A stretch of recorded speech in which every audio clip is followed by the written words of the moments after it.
परम पूज्य संत स्वामी श्रद्धानंद जी महाराज का सत्संग सबसे पहले सुनने के लिए हमारे YouTube चैनल यथार्थ वाणी को सब्सक्राइब करें और साथ में बेल आइकन बटन को जरूर दबाएं।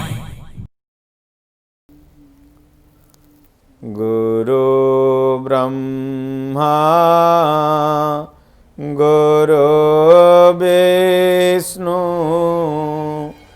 गुरुदेवो महेश्वरः गुरु साक्षात् परं ब्रह्म तस्मै श्री गुरुवे नमः। अखण्डमण्डलाकारं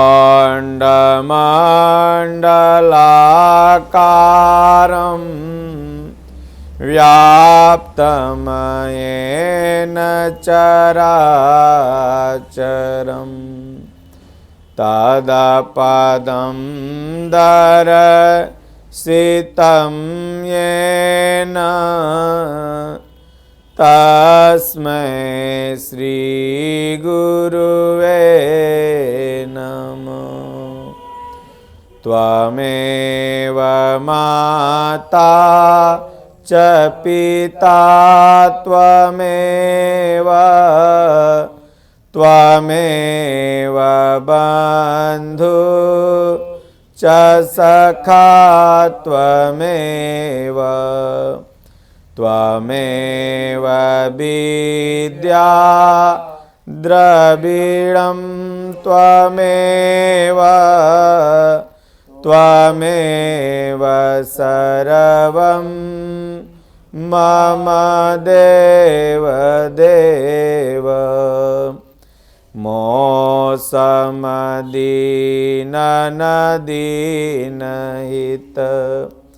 तमसमान रघुबीर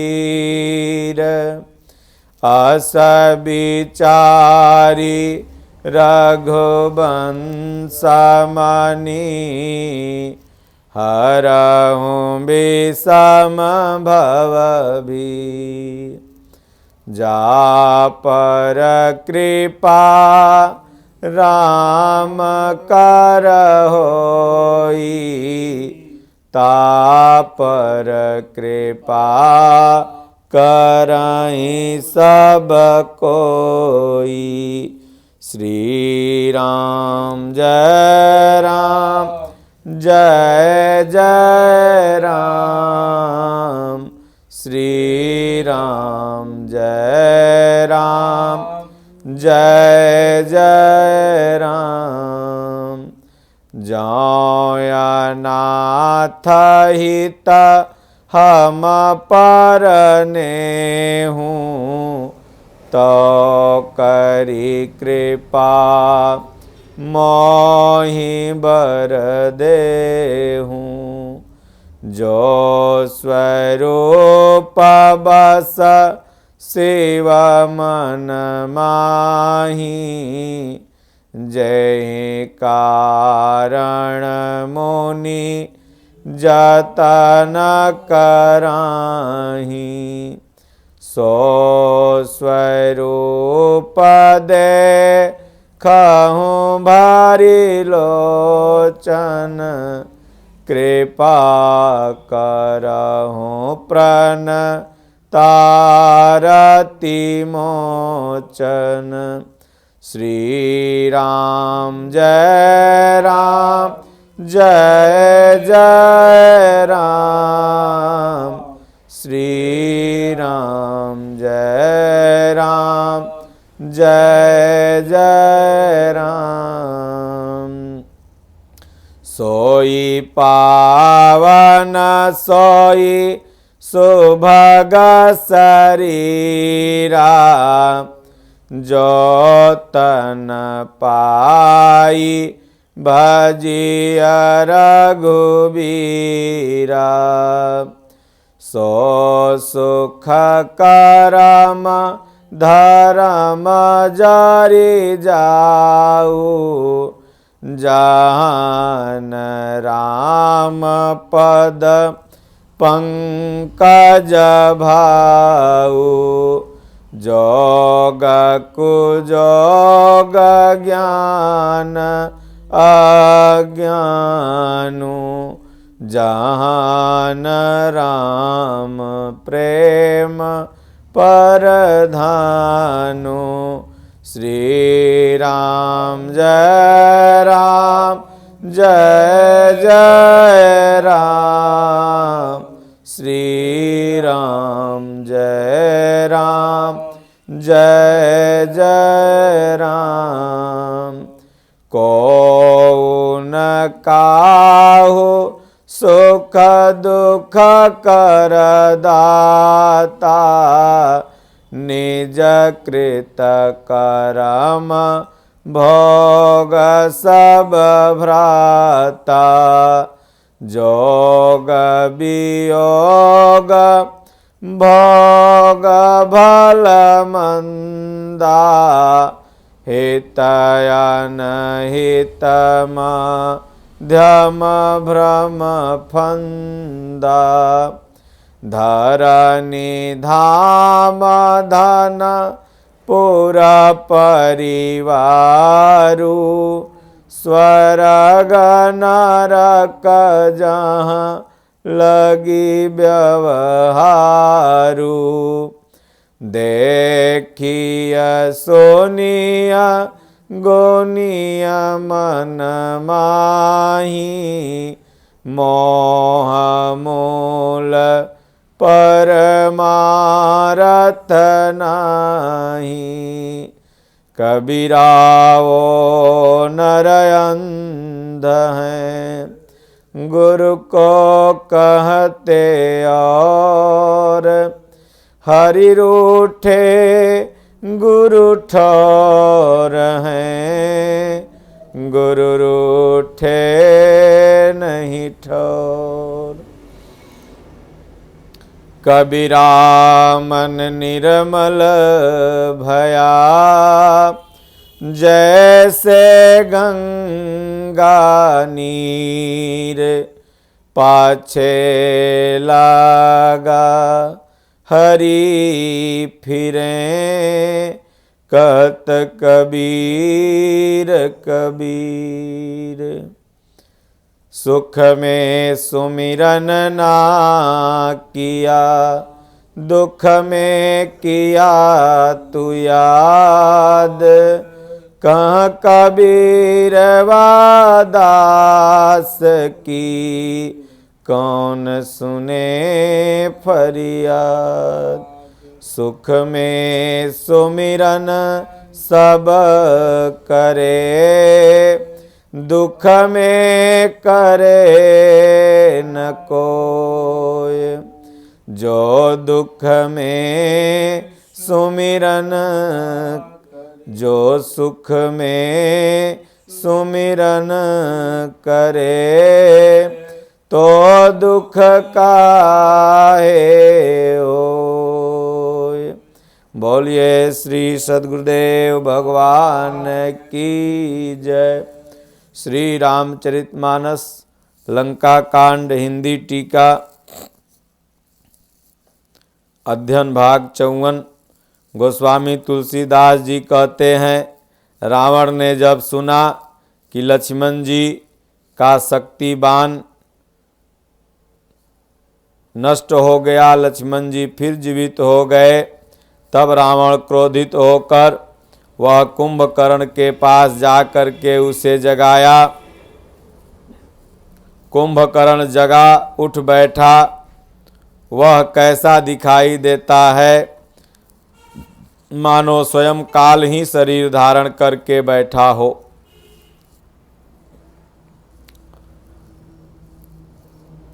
कुंभकर्ण ने पूछा, हे भाई कहो, जो तुम्हारे मुख सुख क्यों रहे हैं? उस अभिमानी अर्थात रावण ने उससे जिस प्रकार से वह माता सीता को हर लाया था, तब से अब तक की सारी कथा कही और फिर कहा, हे तात, बानरों ने सब राक्षस मार डाले, बड़े बड़े योद्धाओं का भी संहार कर डाला। दुर्मुख देव शत्रु देवांतक, मनुष्य भक्षक नरांतक, भारी योद्धा अतिकाय और अकंपन तथा महोदर आदि दूसरे सभी रणधीर वीर रणभूमि में मारे गए। तब रावण के वचन सुनकर कुंभकर्ण बिलख कर अर्थात दुखी होकर बोला, अरे मूर्ख, जगत जननी माता जानकी को हर के ले आकर अब भी तू कल्याण चाहता है। हे राक्षस राज, तूने अच्छा नहीं किया, अब आकर मुझे क्यों जगाया है। हे तात, अब भी अभिमान छोड़कर प्रभु श्री रामचंद्र जी को भजो तो तुम्हारा कल्याण होगा। हे रावण, जिनके हनुमान सरीखे सेवक हैं, वे श्री रघुनाथ जी क्या मनुष्य हैं। हाय भाई, तूने बुरा किया जो पहले ही आकर मुझे यह हाल नहीं सुनाया। हे स्वामी, तुमने उस परम देवता का विरोध किया है जिसके शिव ब्रह्मा आदि देवता सेवक हैं। नारद मुनि मुझे जो ज्ञान दिए थे वह मैं तुझसे कहता हूँ, पर अब तो समय जाता रहा।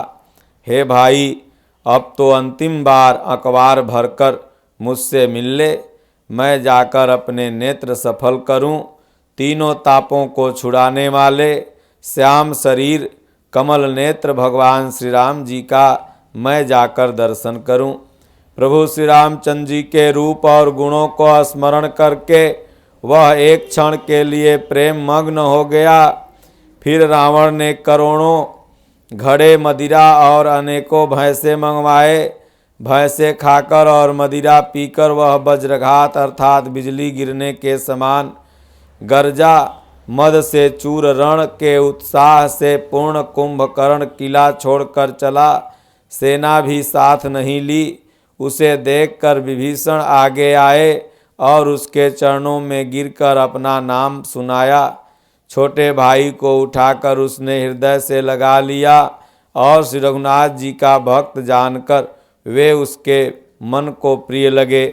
विभीषण ने कहा, हे तात, परम हितकर सलाह एवं विचार कहने पर रावण ने मुझे लात मारकर भगा दिया। उसी ग्लानि के मारे मैं श्री रघुनाथ जी के शरण में आ गया। दीन देखकर प्रभु को मन को मैं बहुत प्रिय लगा। कुंभकर्ण ने कहा, हे पुत्र सुन, रावण तो काल के वश हो गया है, अर्थात उसके सिर पर मृत्यु नाच रही है। वह क्या अब उत्तम शिक्षा देगा और किसी का भी मान सकता है। हे विभीषण, तू धन्य है, धन्य है, धन्य है। हे तात, तू राक्षस कुल का गौरव भूषण है। हे भाई, तूने अपने कुल को दैदीप्यमान कर दिया। जो शोभा के सुख के समुद्र प्रभु श्री रामचंद्र जी की शरण ले ली। मन वचन और कर्म से कपट छोड़कर रणधीर श्री राम जी का भजन करना। हे भाई, मैं काल अर्थात मृत्यु के वश हो गया हूँ, मुझे अपना पराया नहीं सूझता, इसलिए अब तुम जाओ। भाई के वचन सुनकर विभीषण जी लौट आए और वहाँ आए जहाँ त्रिलोकी के भूषण भगवान श्री राम जी थे। विभीषण ने कहा, हे नाथ, पर्वत के समान विशाल देह वाला यह रणधीर कुंभकर्ण आ रहा है। वानरों ने जब कानों से इतना सुना तब यह बलवान किला के समान दिखने वाला कुंभकर्ण की तरफ हर्ष ध्वनि करके दौड़े। वृक्ष और पर्वत उखाड़ लिए और उसके ऊपर फेंकने लगे, लेकिन वह उसके शरीर से टकरा के वानरों के ऊपर ही आता और कुंभकर्ण उससे तनिक भी विचलित नहीं हुआ।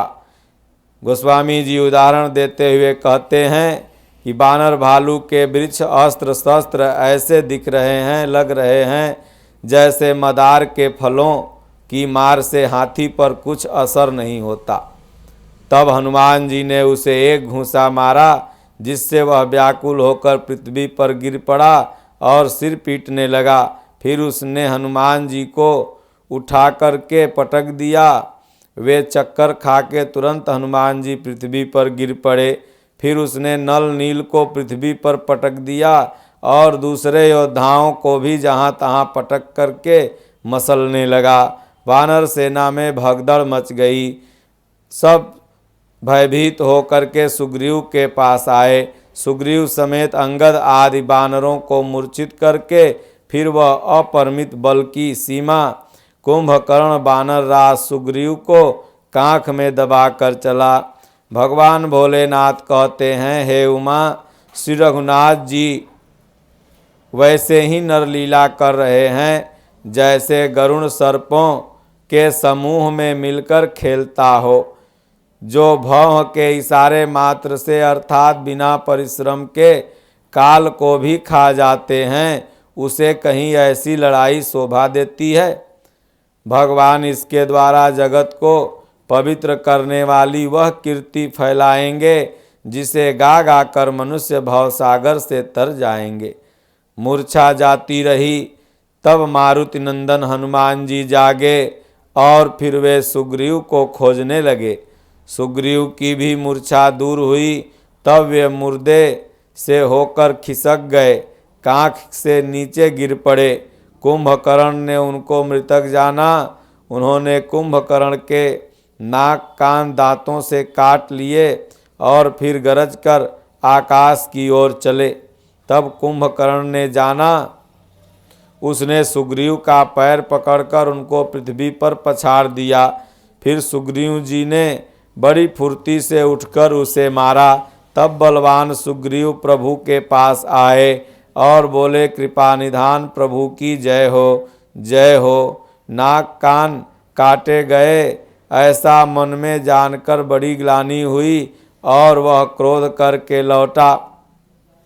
एक तो वह स्वभाव आकृति से ही भयंकर पहाड़ जैसा दिखता था और फिर बिना नाक कान का और विकराल हो गया। उसे देखते ही वानरों की सेना में भय हो गया। रघुवंश मणि की जय हो ऐसा कहकर वानर पुकारने लगे। रण में उत्साह में कुंभकर्ण विरुद्ध होकर उनके सामने ऐसा चला मानो क्रोधित होकर काल ही आ रहा हो। वह करोड़ों करोड़ों वानरों को एक साथ पकड़ के खाने लगा। करोड़ों वानरों को पकड़कर उसने शरीर में मसल डाला। रण के मद में मक्त राक्षस कुंभकर्ण इस प्रकार गर्वित हुआ मानो विधाता उसको सारा विश्व अर्पण कर दिया हो और उसे वह ग्रास कर जाएगा। सब योद्धा भाग खड़े हुए। वे लौटाए भी नहीं लौटते, आँखों से उन्हें सूझ नहीं पड़ता। कुंभकर्ण ने वानरों को तितर बितर कर दिया। यह सुनकर राक्षस की सेना भी दौड़ी। भगवान श्री रामचंद्र जी ने देखा कि अपनी सेना व्याकुल है और शत्रु की नाना प्रकार की सेना आ गई। तब कमलनयन भगवान श्री राम जी बोले, हे सुग्रीव, हे विभीषण और हे लक्ष्मण, सुनो, तुम सेना को संभालना। मैं इस दुष्ट के बल और सेना को देखता हूँ। हाथ में सांग धनुष और कमर में तरकस सजकर श्री रघुनाथ जी शत्रु सेना को दलन करने चले। प्रभु ने पहले तो धनुष का टंकार किया, जिसकी भयानक आवाज़ सुनते ही शत्रु दल बहरा हो गया। फिर सत्य प्रतिज्ञ भगवान श्री राम जी ने 1,00,000 तीर धनुष छोड़े। वे ऐसे चले मानो पंख वाले काल सर्प चले हों। जहाँ तहाँ बहुत से बाण चले, जिसने भयंकर राक्षसों को मार डाला। उनके चरण, छाती, सिर और भुजदंड कट रहे हैं। बहुत से वीरों के 100 टुकड़े हो जाते हैं। घायल चक्कर खाकर पृथ्वी पर पड़ रहे हैं। उत्तम योद्धा संभल कर उठते और लड़ते हैं। बाण लगते ही वे मेघ की तरह गरजते हैं। बहुत से तो कठिन बाण को देखकर भी भाग जाते हैं। बिना मुंड सिर के प्रचंड रुंड धड़ दौड़ रहे हैं और पकड़ो पकड़ो मारो मारो का शब्द सुनाई पड़ रहा है। प्रभु के बाणों ने क्षण मात्र में भयानक राक्षसों को काट के रख दिया। तब वे बाण लौटकर प्रभु श्री रामचंद्र जी के तरकस में आ घुसे। कुंभकर्ण ने मन में विचार किया कि श्री रामचंद्र जी ने क्षण मात्र में राक्षसी सेना का संहार कर दिया। तब वह महाबली वीर अत्यंत क्रोधित हो गया और उसने गंभीर सिंहनाद की। वह क्रोध करके पर्वत उखाड़ लेता और जहाँ भारी भारी बानर योद्धा सैनिकों की टोली होती वहीं पर फेंक देता, जिससे वे नष्ट हो जाते। फिर श्री रघुनाथ जी ने क्रोध करके धनुष तानकर बहुत से अत्यंत भयानक तीर छोड़े। वे बाण कुंभकर्ण के शरीर में घुसकर पीछे से निकल जाते, उसको पता नहीं चलता। जैसे बिजलियां बादल में समा जाती हैं, वैसे भगवान के तीर उसके शरीर में समा जाते। उसके काले शरीर से रुधिर बहता हुआ ऐसी शोभा दे रहा था मानो काजल के पर्वत से गेरू के पनाले बह रहे हों। उसे व्याकुल देखकर रिच्छ बानर दौड़े। वे ज्यों ही निकट आए त्यों ही वह हंसा और बड़ा घोर शब्द करके गरजा तथा करोड़ करोड़ बानरों को पकड़कर पृथ्वी पर पटकने लगा। यह देखकर रिच्छ बानरों के झुंड ऐसे भागे जैसे भेड़ियों को देखकर भेड़ों का झुंड भाग जाता है। भगवान शिव जी कहते हैं, हे भवानी, बानर भालू व्याकुल होकर आर्तवाणी से भगवान को पुकारते हुए भाग चले। वे कहने लगे, हे प्रभु, आप ही रक्षा करो। करुणा भरे वचन सुनते ही भगवान ने धनुष बाण सुधार कर महाबली श्री रामचंद्र जी ने सेना को अपने पीछे कर लिया। अकेले आगे चले। उन्होंने धनुष को खींचकर 100 बाण संधान किए। बाण छूटे और उसके शरीर में समा गए। बाणों के लगते ही वह क्रोध भर के दौड़ा। उसके दौड़ने से पर्वत डगमगाने लगा, पृथ्वी कांपने लगी। उसने एक पर्वत उखाड़ लिया। रघुकुल तिलक भगवान श्री राम जी उसकी यह भुजा ही काट दी। तब वह बाएं हाथ से पर्वत को लेकर दौड़ा। तब प्रभु ने उसकी दाईं भुजा काट दी। बाईं और दाईं भुजा दोनों उसकी कट गई। फिर भगवान ने उसके आधे शरीर को काट दिया और वह चिघाड़ के मुंह फैलाकर दौड़ा, जिससे देवता भी डरने लगे। फिर उसका आधा शरीर नीचे गिर गया। इस तरह कुंभकर्ण का वध हुआ। देवता नगाड़े बजाकर हर्षित होने लगे और भगवान श्री रामचंद्र जी की स्तुति करने लगे। उसी समय देवर्षि नारद आए। आकाश के ऊपर से उन्होंने श्री हरि के सुंदर वीर रसयुक्त गुण समूह का गान किया, जो प्रभु के मन को बहुत भाया। यह मुनि यह कहकर चले गए कि अब दुष्ट रावण शीघ्र मरेगा। प्रभु श्री रामचंद्र जी रणभूमि में आकर अत्यंत सुशोभित हुए। अतुलनीय बल वाले कौशलपति भगवान श्री रामचंद्र जी रणभूमि में सुशोभित हैं। मुख पर पसीने की बूंदें कमल के समान, नेत्र कुछ लाल हो रहे हैं। शरीर पर रक्त के कण, दोनों हाथों में धनुष बाण फिरा रहे हैं। चारों ओर रिच्छ बानर सुशोभित हैं। भगवान तुलसीदास जी कहते हैं कि प्रभु की इस छवि का वर्णन शेष जी भी नहीं कर सकते, जिनके बहुत से अर्थात 1000 मुख हैं। भगवान शिव जी कहते हैं, हे गिरजे, कुंभकर्ण जो नीच राक्षस और पाप की खान था, उसे भी भगवान ने अपना परम धाम दे दिया। अतः वे मनुष्य निश्चय ही मंद बुद्धि हैं, जो प्रभु श्री रामचंद्र जी का भजन नहीं करते। दिन का अंत होने पर दोनों सेनाएं लौट पड़ी। योद्धाओं को बड़ी थकावट हुई। प्रभु श्री रामचंद्र जी की कृपा से बानर सेना का बल उसी प्रकार बढ़ गया जैसे घास पाकर अग्नि बहुत बढ़ जाती है। उधर राक्षस दिन रात इस प्रकार घटते जा रहे हैं, जिस प्रकार अपने ही मुख से कहने पर अपना पुण्य घट जाता है। रावण बहुत विलाप कर रहा है। बार बार भाई अर्थात कुंभकर्ण का सिर कलेजे से लगाता है। स्त्रियां उसके बड़े भारी तेज और बल को बखान करके हाथों से छाती पीट पीट कर रो रही हैं। उसी समय मेघनाथ आया और उसने बहुत सी कथाएं कहकर पिता को समझाया और कहा कि कल मेरा पुरुषार्थ देखिएगा। अभी बहुत बड़ाई क्या करूं? हे तात, मैंने अपने इष्ट देव से जो बल और रथ पाया था वह बल और रथ अब तक आपको नहीं दिखलाया था। इस प्रकार डीग मारते हुए सवेरा हो गया। लंका के चारों दरवाजों पर बानरों की सेना आ डटी। इस काल के समान बानर भालू हैं और उधर अत्यंत रणधीर राक्षस भी हैं। दोनों ओर योद्धा अपनी अपनी जय करते हुए लड़ाई कर रहे हैं। काकभुसुंडी जी कहते हैं, हे गरुण, उनके युद्ध का वर्णन नहीं किया जा सकता। मेघनाथ उसी अर्थात पूर्वोक्त मायामय रथ पर चढ़कर फिर से वह लड़ने चला। वह शक्ति, शूल, तलवार, कृपण आदि अस्त्र शस्त्र एवं वज्र आदि बहुत से आयुध चलाने तथा फरसे, परधि, पत्थर आदि डालने और बहुत से बाणों की वृष्टि करने लगा। आकाश में दसों दिशाओं में बाण छा गए, मानो मघा नक्षत्र में बादलों ने झड़ी लगा दी हो। पकड़ो पकड़ो, मारो मारो के शब्द कानों से सुनाई पड़ते हैं, पर जो मार रहा है उसे कोई नहीं जान पाता।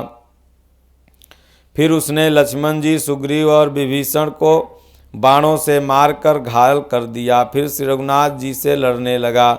वह जो बाण छोड़ता वह सांप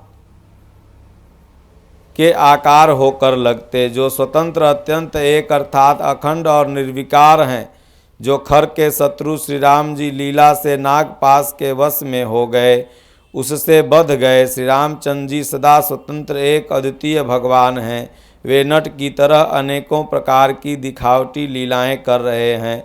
रण की शोभा के लिए प्रभु ने अपने को नागपाश में बधा लिया, किंतु उससे देवताओं के मन में बड़ा विस्मय हुआ, भय हुआ।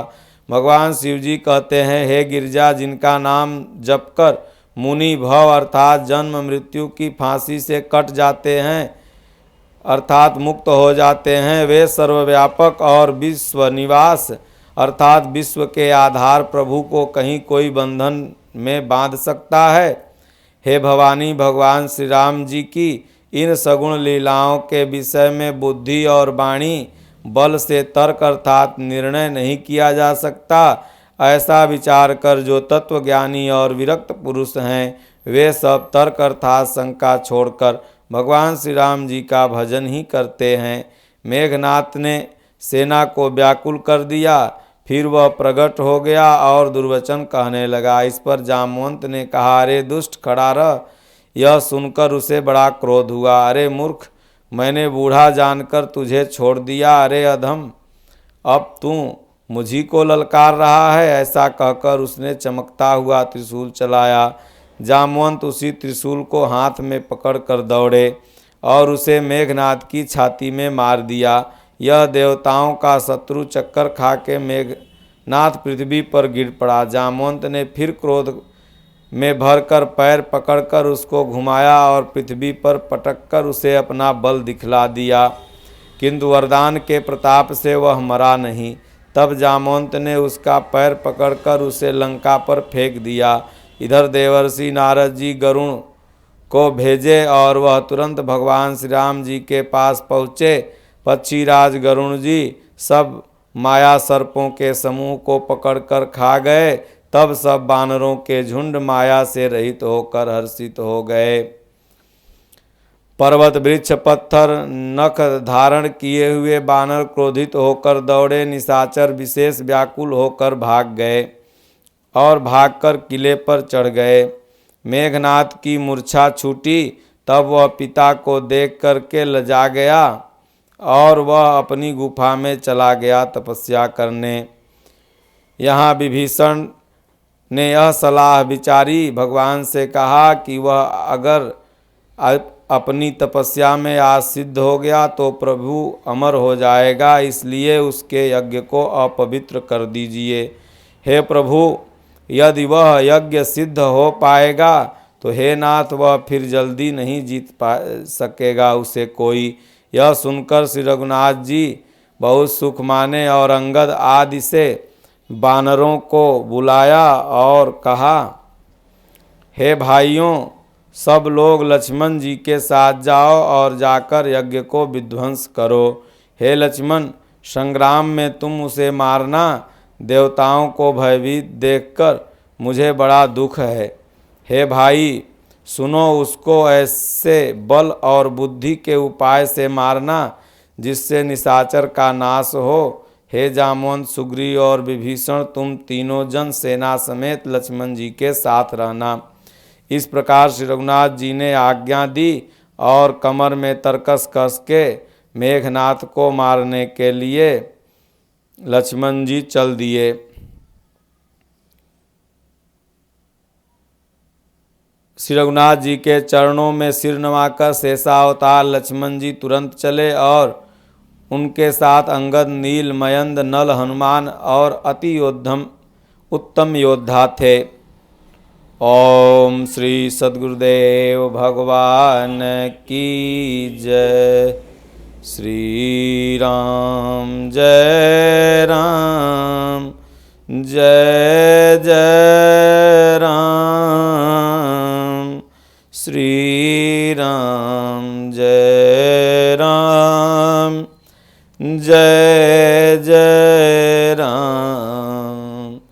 राम कथा सुंदर करतारी, संशय बिहग उड़ावनिहारी। राम कथा के ते अधिकारी, जिन कहो सतसंगति अति प्यारी। राम कथा कली बिटप कुठारी, सादर सुनु गिरी राजकुमारी। राम नाम के जाप से सकल पाप कटी जाय। जैसे रवि के उदय से अंधकार मिटी जाय। पूर्व जन्म के पाप से हरि चर्चा न सोहाई। जैसे ज्वर के ताप से भूख विदा होई जाय। बोलिए श्री सद्गुरुदेव भगवान की जय। हरि ओम। शांति शांति शांति।